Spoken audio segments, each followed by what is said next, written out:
Puji Tuhan, puji Tuhan. Selamat pagi saudara-saudara. Apa kabarnya saudara hari ini? Ya, saya melihat dari wajah-wajah saudara penuh keceriaan. Kita sudah muji menyembah Tuhan, sekarang waktunya kita duduk dengan tenang mendengarkan setiap firman Tuhan yang disampaikan kepada Bapak Ibu Saudara. Nah, saya pagi hari ini kita melihat satu judul, Kasih Karunia Allah. Ini tema kita di bulan ini. Kita melihat kasih karunia Allah yang Dia sudah berikan untuk kita, yaitu salib Kristus. Ya, melalui pengorbanan Yesuslah kasih karunia Allah itu diberikan kepada kita. Nah, bagi kita yang percaya, kita harus sudah menerima korban Yesus yang disalib itu buat mengerjakan perubahan hidup dalam kehidupan kita. Nah, kita lihat judulnya ini. Ya, kasih karunia Allah mengerjakan perubahan hidup. Itu yang tema yang akan kita dengarkan bersama-sama. Nah, dalam rangka sikap hidup yang bijaksana inilah kita mendengar kasih karunia Allah itu merubah, mengerjakan perubahan hidup. Itu satu sikap bijaksana yang ada dalam diri kita yang bisa kita tunjukkan kepada dunia bahwa kita menjadi pribadi-pribadi yang bijaksana. Adalah karena kita sudah menerima kasih karunia Allah itu. Dan kasih karunia Allah itu mengerjakan perubahan kehidupan dalam hidup kita. Nah, saudaraku, kalau kita melihat kasih karunia Allah ini, sebenarnya kasih karunia itu kata benda, saudara. Tetapi dia aktif. Dia bukan pasif, dia aktif. Dia bereaksi, dia dinamis. Kenapa? Karena kasih karunia ini berasal dari Allah sendiri. Ada unsur Allahnya di sini, sebab itu punya pengaruh besar untuk mengerjakan perubahan kehidupan bagi setiap pribadi yang sudah menerima kasih karunia itu. Ya. Kalau kita melihat kasih karunia itu, kita berpikir itu hanya satu objek. Kita terima kasih karunia itu. Padahal kalau kita menyadari itu sesuatu yang aktif dalam kehidupan kita. Sebab Allah yang mengerjakannya. Allah yang bekerja di dalam diri kita. Allah yang mengerjakan sesuatu di dalam kehidupan kita. Allah yang berperan dalam kasih karunia ini. Kasih karunia Allah ini yang mengerjakan perubahan kehidupan kita. Terus menerus sampai kepada kesempurnaan. Ya. Percayalah saudaraku, tidak ada gereja yang sempurna. Kalau saudara mau masuk ke gereja yang sempurna, gereja itu jadinya tidak sempurna. Gara-gara saudara yang masuk. Ya, gereja sempurna itu hanya dikerjakan oleh kasih karunia Tuhan. Dan kita sedang berproses supaya menuju ke gereja yang sempurna terus. Dia kerjakan dalam kehidupan kita berdasarkan kasih karunia-Nya, dia kerjakan, dia proses kita untuk terus menerus sampai kita mencapai gerejanya yang sempurna. Ya. Jadi kalau saudara-saudara melihat masih ada kekurangan di sana sini, cacat di sana sini, ya kekurangan dari pelayanan yang saudara dapatkan, kita bukannya kita maafkan lah ya, kita belum sempurna semuanya.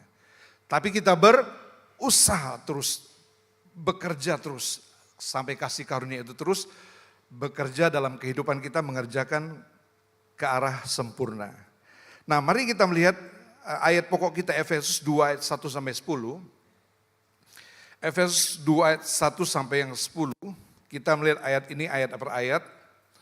Saudara, kita akan baca Efesus 2 ayat 1 ya. Kamu dahulu sudah mati karena pelanggaran-pelanggaran dan dosa-dosamu di hadapan Allah. Ya, kamu sudah mati karena pelanggaran-pelanggaranmu. Ya, di hadapan Allah kita sudah mati. Ya, kita sudah mati, hidup kita hanya untuk menunggu ajal menjemput kita. Hidup orang yang tidak pernah mengalami kasih karunia itu seperti itu, sia-sia. Bahwa kehidupannya hanya menunggu satu waktu dia akan mati, akan binasa. Wah, saudaraku, itu sebuah hidup yang betul-betul sia-sia. Kalau kita hidup hanya untuk mati dan binasa dihukum. Nah, ayat yang kedua kalau kita baca, ya, kamu hidup di dalamnya karena kamu mengikuti jalan dunia ini, mengikuti cara hidup dunia ini. Mengikuti gaya hidup yang disodorkan oleh dunia ini. Karena kamu mentaati penguasa kerajaan angkasa, yaitu roh yang sekarang yang sedang bekerja di antara orang-orang durhaka. Ya, kamu mentaati, ini kita dulu, kita mentaati penguasa kerajaan-kerajaan angkasa, yaitu roh yang sekarang bekerja di antara orang durhaka. Ini roh setan, roh iblis, yang mengendalikan orang-orang yang masih menolak terima Yesus.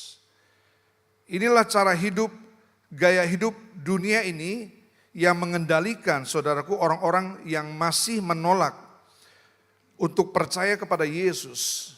Ya, inilah sistem dunia ini. Saudara, kalau saudara sadar, kita hidup di satu sistem dunia ini, coba-coba menawarkan kepada kita untuk kita tidak mempercayai adanya Tuhan lagi. Kita tidak percaya apa itu mujizat, kita tidak percaya lagi apa itu kasih karunia. Semua itu dikerjakan oleh logika kita. Semua itu bisa terjadi karena kepintaran manusia.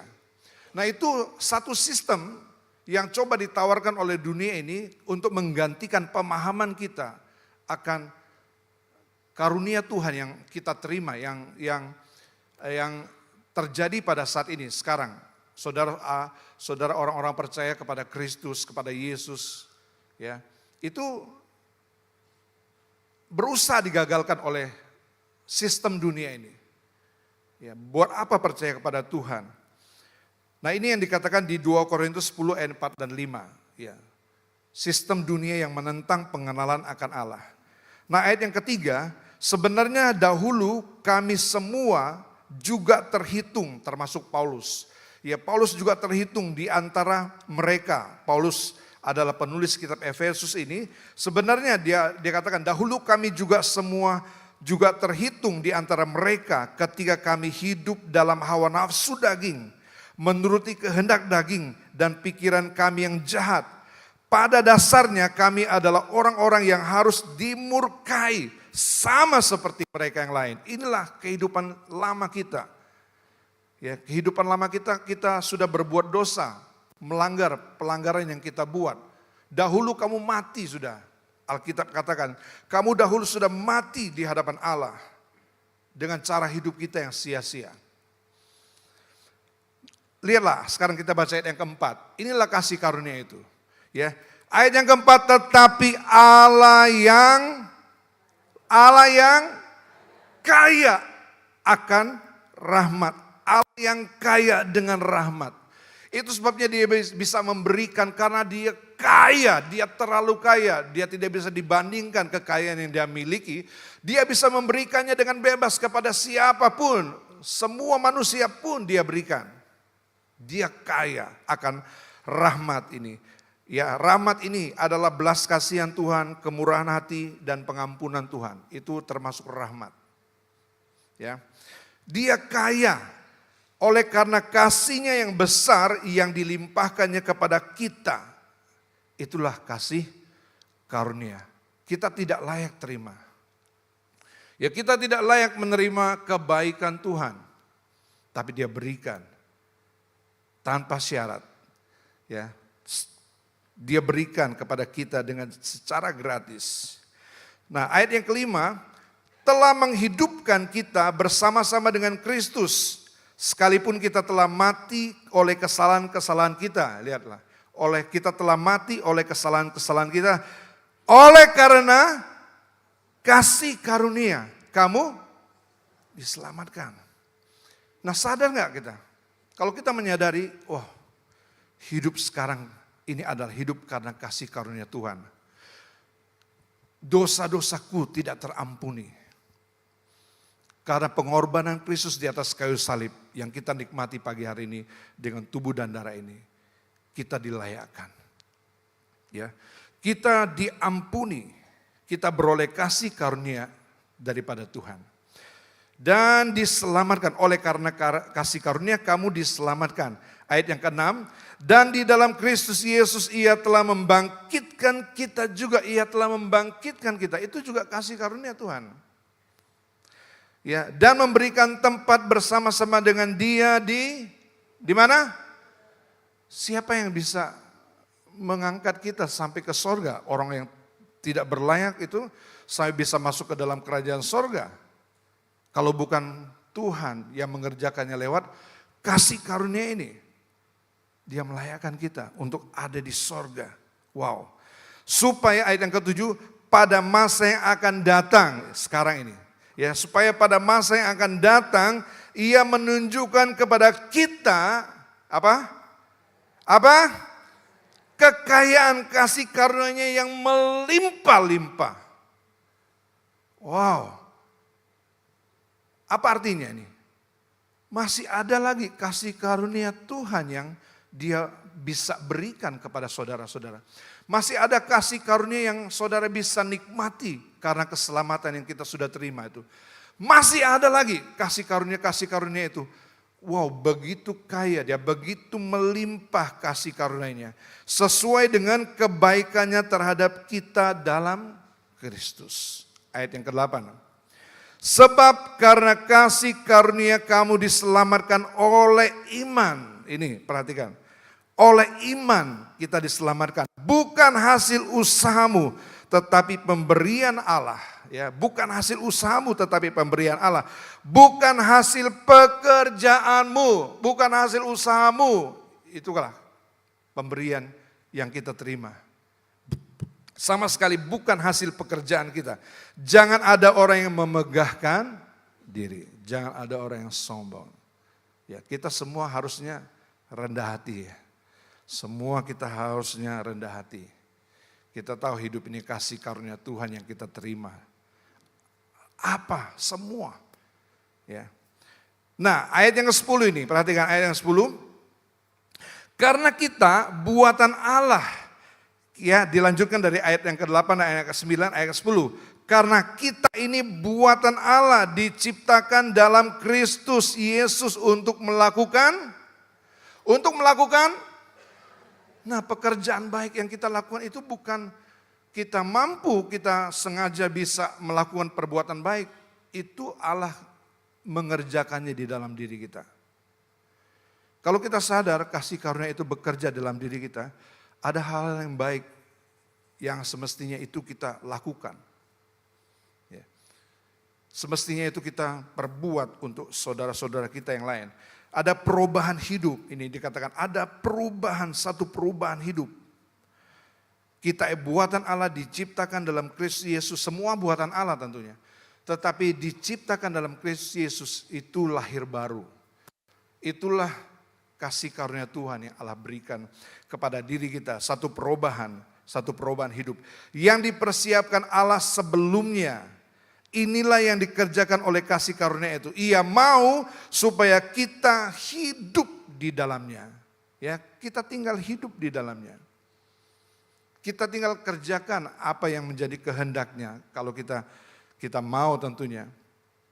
Dia sudah bekerja di dalam diri kita, tinggal kita keluarkan apa yang maksud-maksud Allah yang Dia sampaikan di dalam hati kita. Ia mau supaya kita hidup di dalamnya, di dalam kasih karunia Allah. Dan menjadi orang yang bijaksana. Ya. Saya harap kita bisa menjadi orang-orang yang bijaksana terus. Terus bijaksana dalam kehidupan ini, dalam keseharian kita. Kita sadar bahwa kita terima semua ini, Allah yang kerjakan dalam hidup kita. Supaya kita hidup di dalamnya untuk melakukan pekerjaan yang baik. Nah, saudaraku, Inilah kasih karunia yang sudah kita terima. Ya, katakan samping kanan samping kirimu, sudah kita terima. Amin.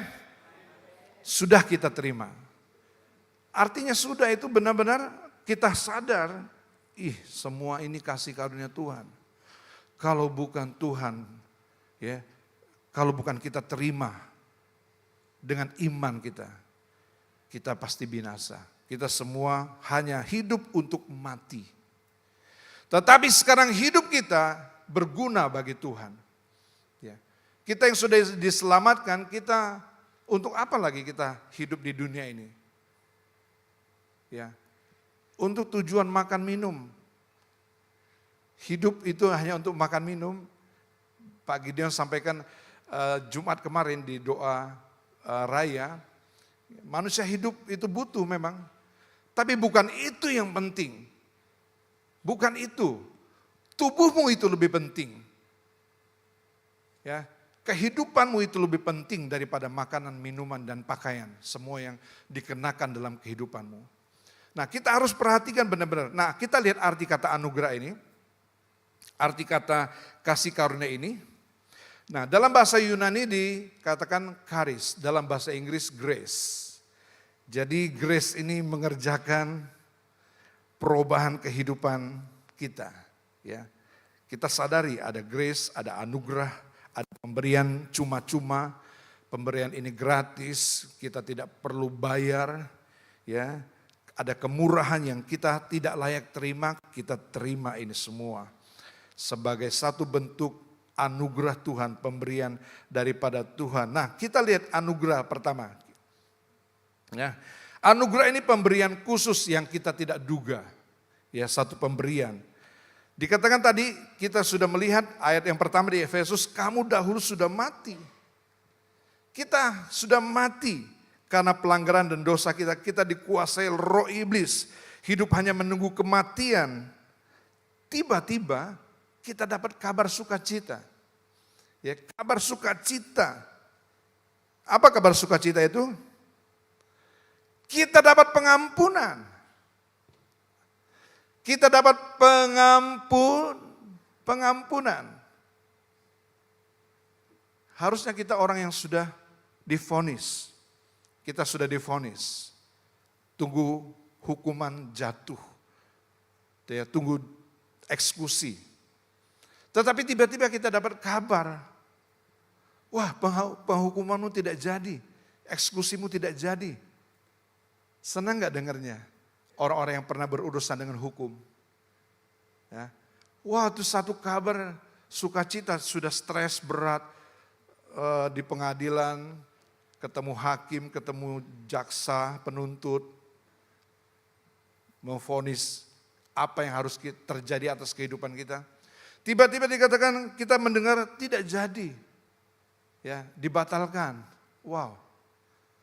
Itu satu kabar sukacita, kita dapat pengumuman menjadi anak-anak Allah.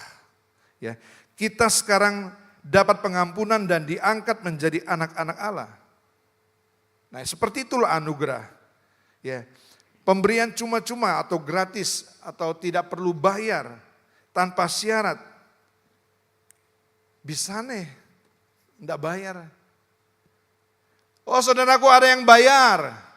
Ya. Ada yang bayar.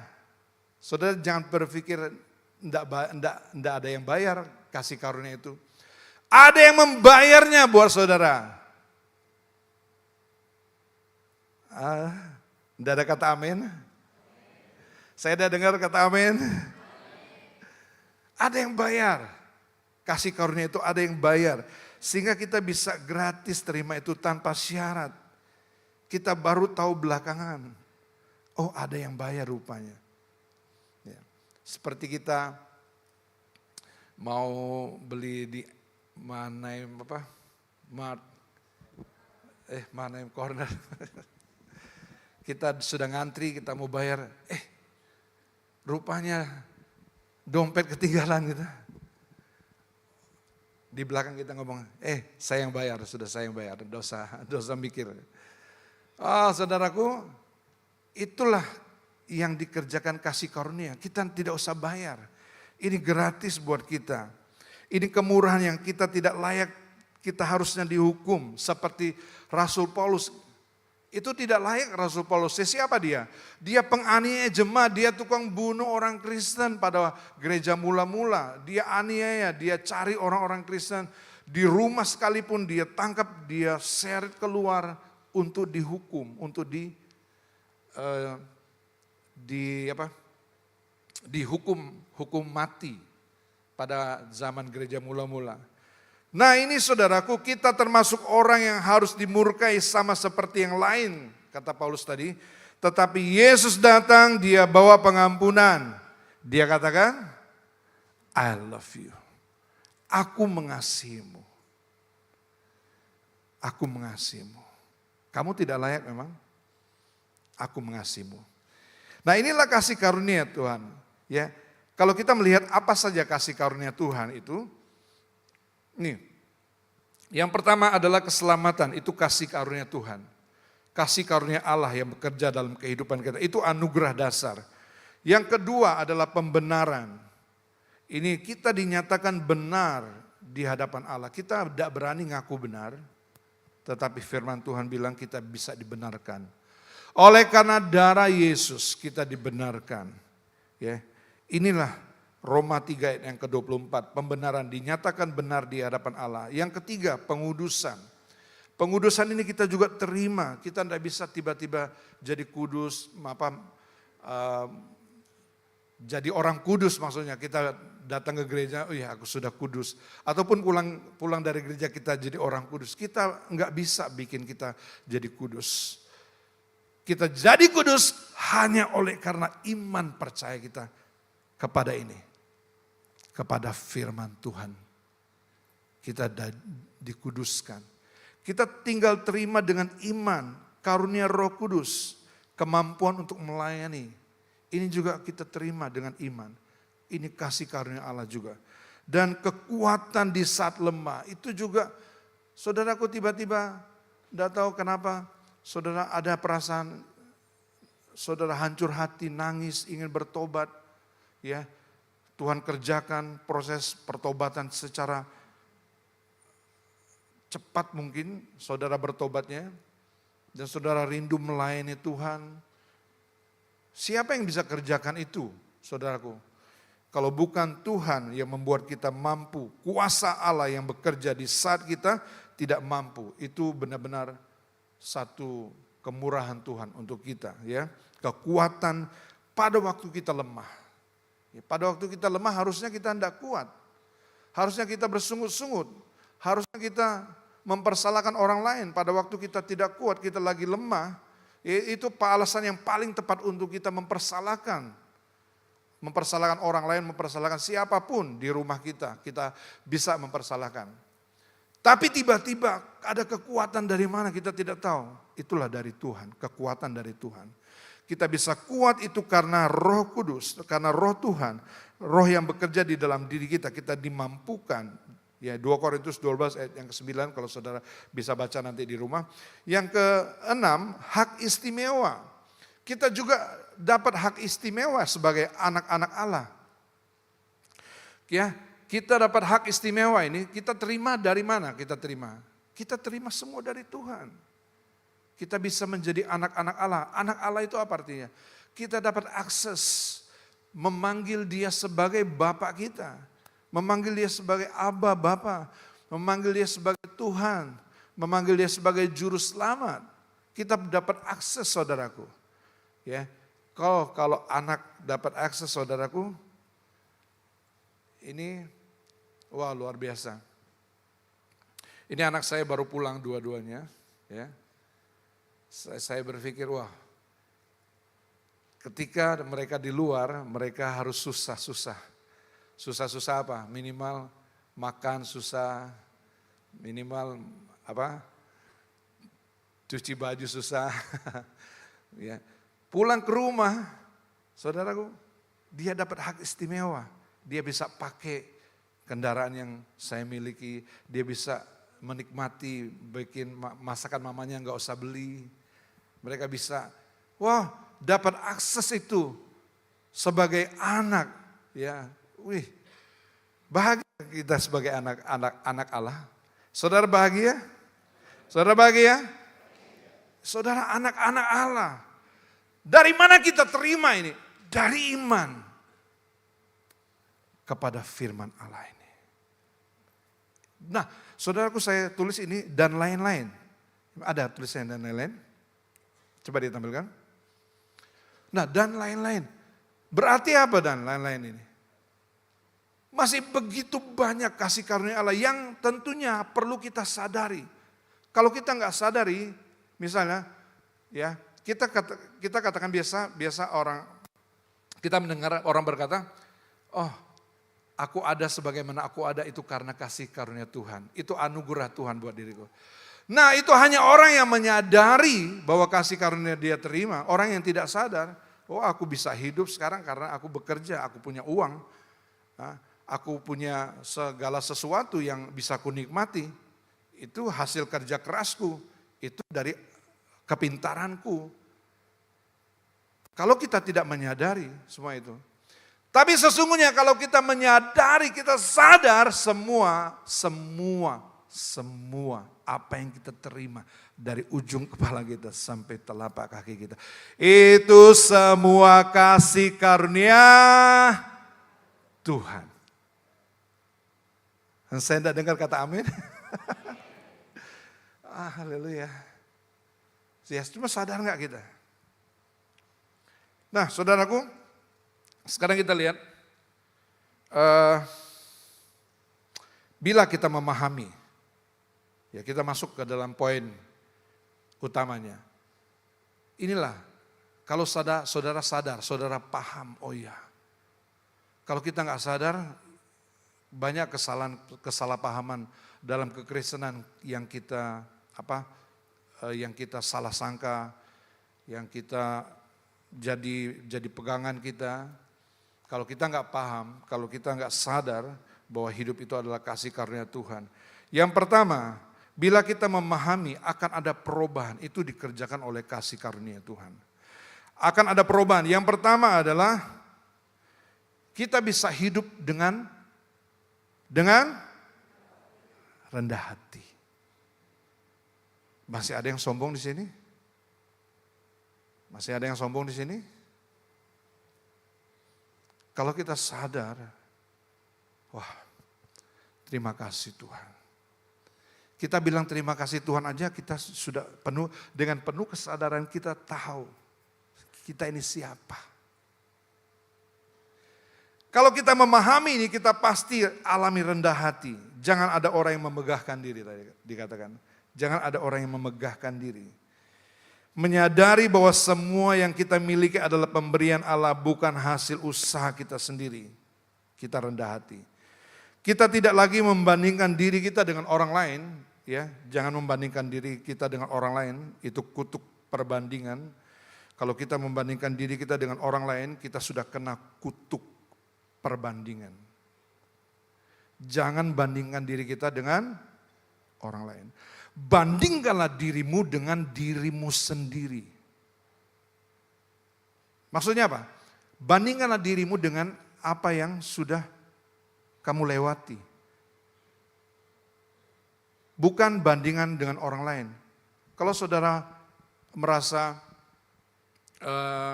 hidup ini begini-begini saja. Kalau saudara bandingkan dengan orang lain, ya saudara akan terus begitu.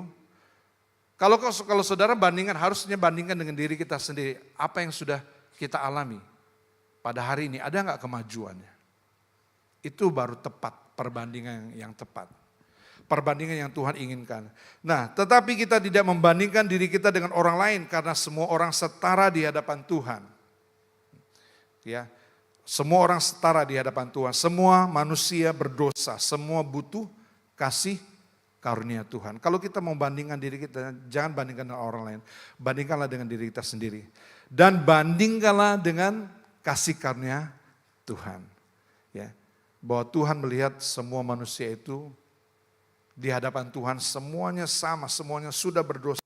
Semuanya butuh kasih karunia Tuhan. Itu kita bisa rendah hati. Yang kedua, kita bisa hidup dengan rasa syukur yang mendalam. Ya. Kita hidup dengan syukur yang mendalam. Apa artinya ini? Ini setiap hari hendaknya hidup kita dipenuhi dengan ucapan syukur, bukan keluhan. Kita terus mengeluh. Saudaraku, kalau kita mau mengeluh, aduh. Presiden Amerika sudah mengumumkan tarif perang devisa perang apa ya? Perang dagang. Ya, Indonesia dikenakan 32% kalau mau masukkan barang ke Amerika. Wah, semua negara ribut ini. Semua bikin strategi. Oke, kamu begitu, kamu memberikan pajak setinggi itu, aku juga balas. Saling balas-balasan hari ini perang dagang itu. Wow. Kalau kita melihat situasi dunia ini, setiap hari kita dapat mengeluh. Ada alasan untuk mengeluh, selalu ada alasan untuk mengeluh. Tetapi orang-orang yang sudah menerima kasih karunia Allah, dia dipenuhi dengan ucapan syukur. Dia dipenuhi dengan rasa syukur yang berlimpah-limpah. Oh, rasa syukur itu jangan kita berpikir itu pasif, itu aktif. Itu mengerjakan sesuatu dalam hidup saudara. Kalau saudara menyadari itu. Ucapan syukur. Nah, terus kita menyadari bahwa hidup, keselamatan, pengampunan adalah hadiah terbesar yang tidak pernah bisa dibalas. Kita sudah terima itu. Sudah terima yang utama, yang dicari manusia. Kita sudah terima. Tinggal rasa syukurmu. Ya. Yang ketiga, kita hidup dalam ketaatan dan kekudusan. Ya, kita hidup dalam ketaatan dan kekudusan. Jadi ini kasih karunia ini bukan lisan izin untuk berbuat dosa. Ya, karena Tuhan Maha Pemurah, Maha Pengampun. Justru kasih karunia ini mengerjakan, dia bekerja dalam hidup kita untuk menguduskan kita.